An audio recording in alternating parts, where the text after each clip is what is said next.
these bars that represent This video is brought to you by EpiPies Academy.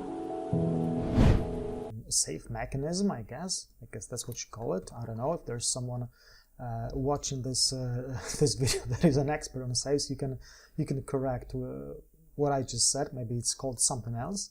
To be, it's a mechanism. Okay, so what I'm gonna do right now is I'm gonna start with these bigger bars right here.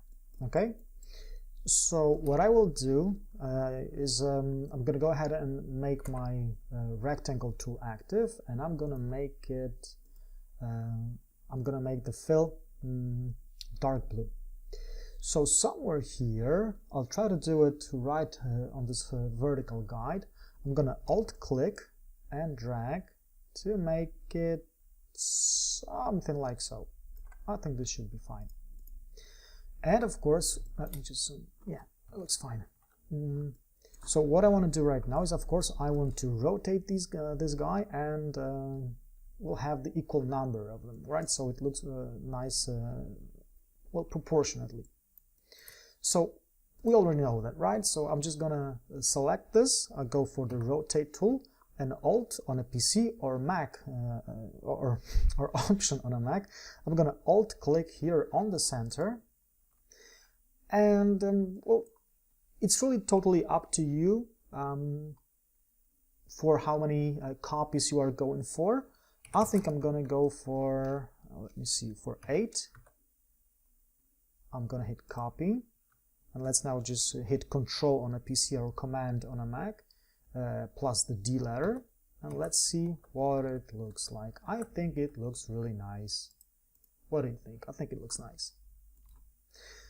Okay, so we are done with the bigger bars, but what we need to do is to create these smaller bars.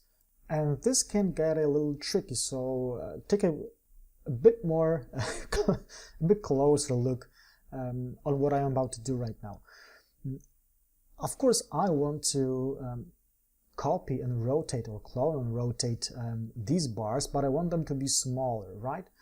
So the easiest way to do this is to simply copy this guy and paste it in front. So I'm going to go Control C and Control F, or Command C, Command F on a Mac, like so. And with the help of the Scale tool, which I'm going to initialize by pressing the S key on the keyboard, I'm going to click somewhere here on the top and just drag to make it smaller, to maybe something like this. Okay, so maybe, I guess it would be easier for you if I made it some strange quirky color, let's say this green guy, and now you can see that it's actually here on the top.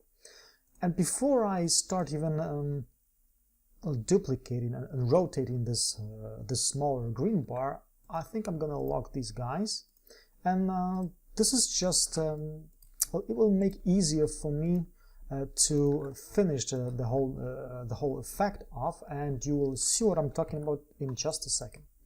So with all these guys selected, all these bigger bars, I'm just gonna go to Object, Lock, Selection. I usually go for Control 2 or Command on a Mac to shortcut, but well, in this case I'm just going to show you what I am doing. So I am locking the selection, and again with this guy selected, I'm gonna Alt or Option click on the center right here on the intersection of the guides.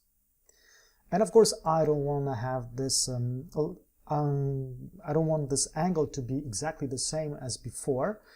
So if I want these smaller bars to be exactly in the middle, halfway between these bigger bars.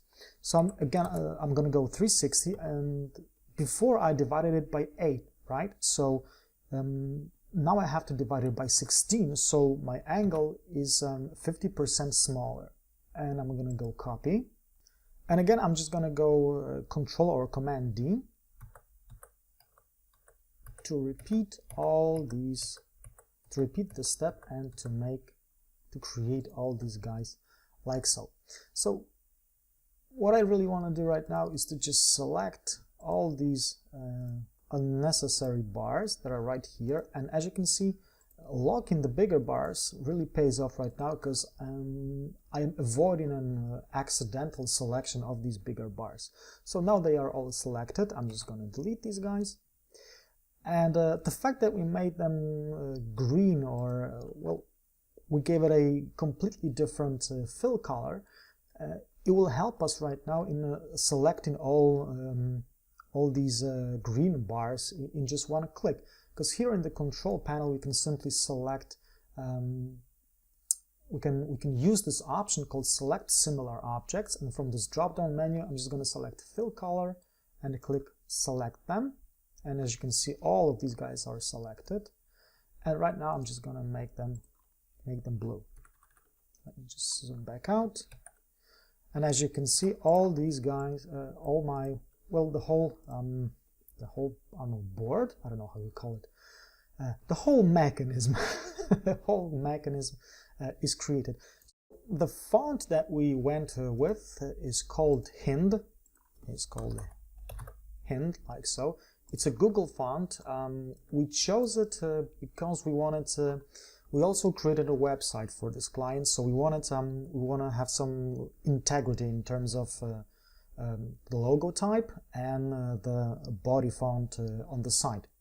So this type is called Hind, and I will attach it. I will make it available for you in the supplemental materials for this lecture. But if you can go on Google Fonts and get it on Google Fonts if you want to go that way. If you want to do it that way. So let's first create. Maybe let's type in the letter B, and it's really small. I made it bold, like the boldest there is.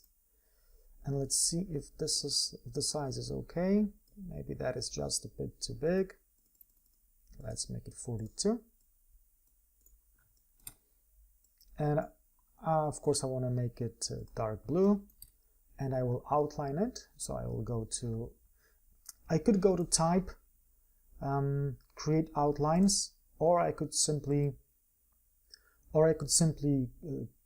right click on this letter, or command click on a Mac and simply choose create outlines right here. Okay, and I got this guy selected. I got it created. So all I want to do now is I want to type in well, the name of the company, Be Safe. And right off the bat we see that we need to do some we need to correct the kerning and the tracking, of course, because I think that these letters are too spread out.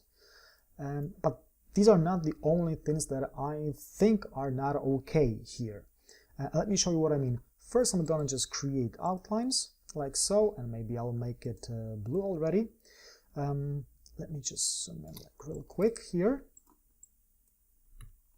Let me show you. Oh, come on. Let me show you what I mean. When I drag some guides out here, that's going to be one, and that's going to be the second one.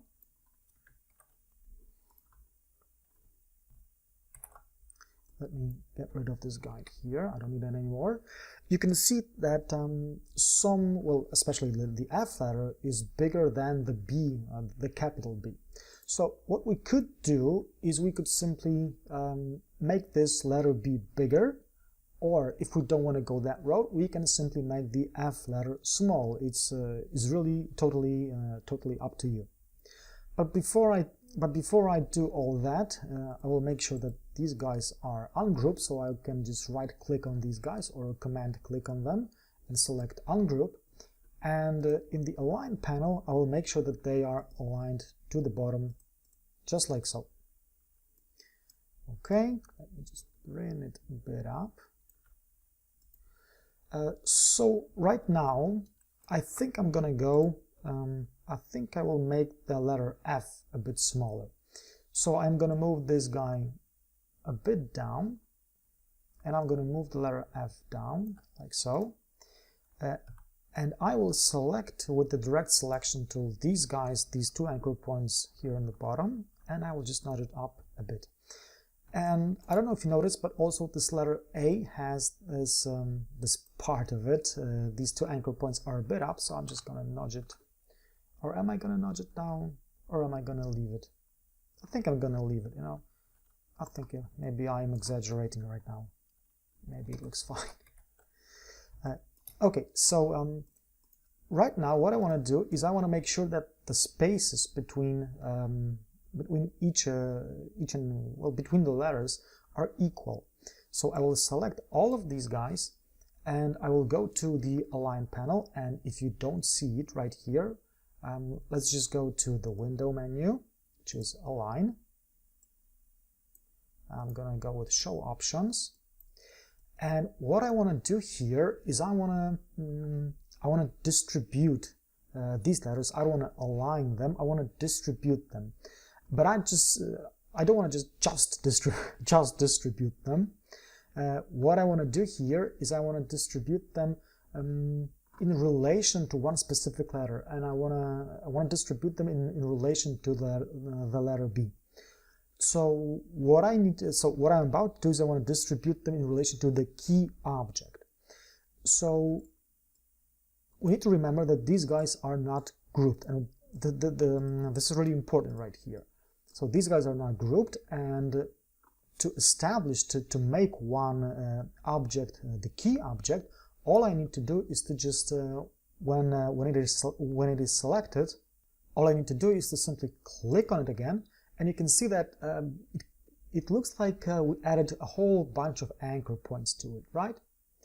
And right now in the Align panel, you can see that the Align to Key object is already checked.